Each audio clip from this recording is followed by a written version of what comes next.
Okay, this is section 7.3, which is talking about logarithmic functions or logs.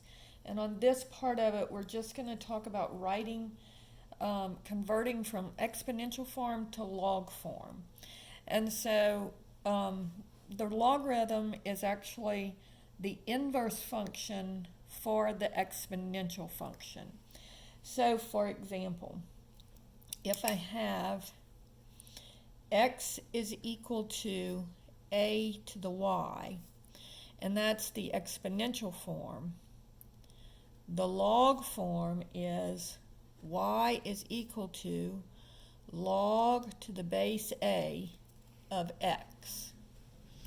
And so if you notice here, the way that you say this, log to the base a of x, right?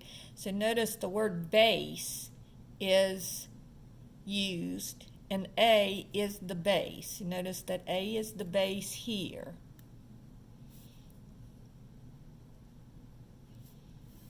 And here. Then notice the number that the exponent is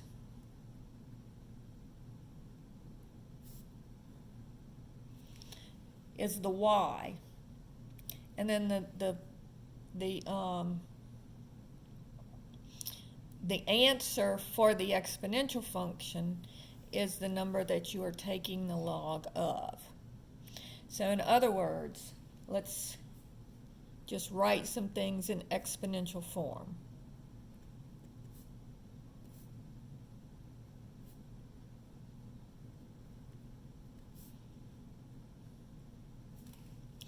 So I'm going to give you the log form.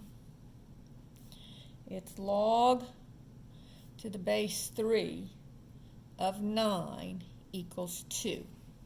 So this is what you want to think. This is your base, this is your exponent. So it says 3 squared equals 9. So this is the log form, this is the exponential form, right?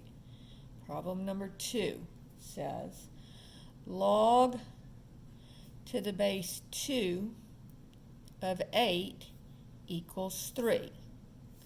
So this is going to be, the base is 2, the exponent is 3. So 2 to the third equals 8. All right, problem number 3. Log to the base 8 of 512 equals 3. So what that tells you is the base is 8, the exponent is the 3. So 8 to the third equals 512. Problem number 4. What if you have a fraction? Log to the base 1/2 of 4 equals -2. So what this says, this is your base, this is your exponent. So 1/2 raised to the -2 would be equal to 4. And then problem number 5, log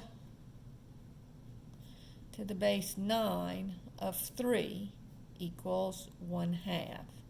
So this is 9 to the 1/2 is equal to 3. Now let's look at these exponential forms that we were dealing with, and let's see that they are true. Isn't 3 squared equal to 9? Yes. So that means that the log to the base 3 of 9 is equal to 2. And when you're doing this, you're saying, what do I need to raise a 3 to make it 9? Okay, and that would be 2. You'd have to square the 3 to make it 9. All right, same thing here. 2 cubed is equal to 8. So what you're saying is, if you didn't have the 3 here, you're saying 2 to what power gives you 8? Well, 2 cubed is equal to 8. And then same thing here, 8 to the third is equal to 512, and I'll multiply 8 times itself 3 times, I will get 512. And so it says 8 to what power gives you 512? And then notice this one's a little bit different because we're starting to have fractions and negatives. So this says 1/2 to what power gives me 4? Well, notice if I have 1/2 to the -2, that means flip it over. So that would be 2 over 1 and then square it. And so that would give you 4.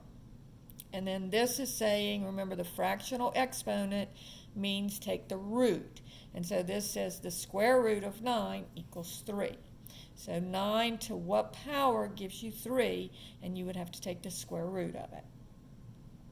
So that's writing it in exponential form. Okay. The next part is write in log form. So now I'm going to give it to you in exponential form, and you have to write it in log form. So if I said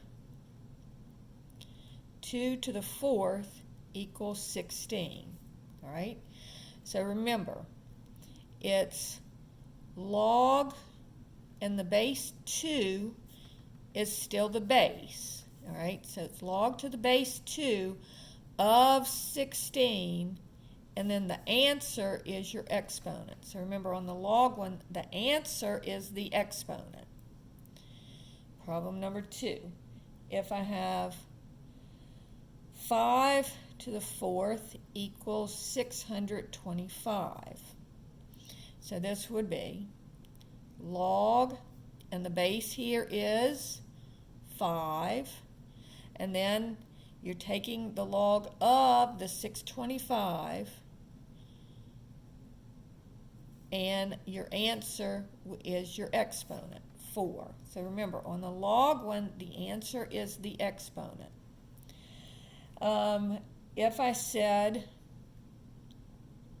3 squared equals 9, right? So this would be log, and the base is 3, of 9 is equal to 2. So remember, the answer over here on the log function is the exponent. And then if I have 7 to the t is equal to z.